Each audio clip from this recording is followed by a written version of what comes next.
Welcome to Money Talk with Michael. I'm Michael Eastham, president of Fellowship Financial Group. Money Talk with Michael is our weekly broadcast where we answer your questions about finance, investment, retirement, and all things related to money. Remember to send in your questions to the email listed in the description box below, and you might hear your question answered on the next Money Talk with Michael.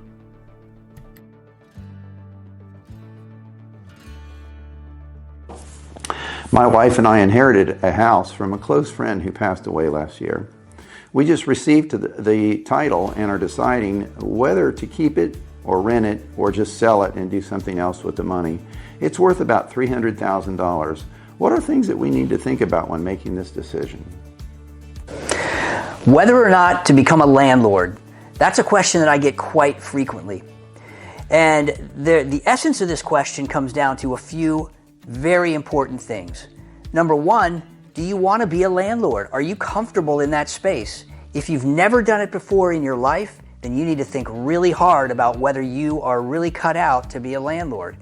Because if you have problems as a landlord, then you've got to make sure that you know how to take care of repairs that need to be done, that you know how to navigate the eviction process if your tenant doesn't pay, and to deal with all of those problems that can come along with owning a rental property.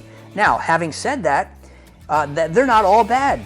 Rental properties can be a great source of income, and you know I talk about investing for income all the time. In fact, if you own some rental properties, then you probably know that if it's done right and you've got good tenants and you're managing things properly, well then you can generate a really nice rate of return. It can be exceptional. The problem comes in when folks in a situation like this where you've inherited a property and you're not quite sure whether you want to get into the rental business or not, then thinking about all the things that you don't know. And there are quite a few. If you want to have a rental property but you don't want to deal with any of the headaches, you could certainly hire a property manager, but that's going to take 10% roughly off the top right away. And of course, that's going to cut into your revenue or your cash flow. So think about that for a second. Now, you said the value was about $300,000.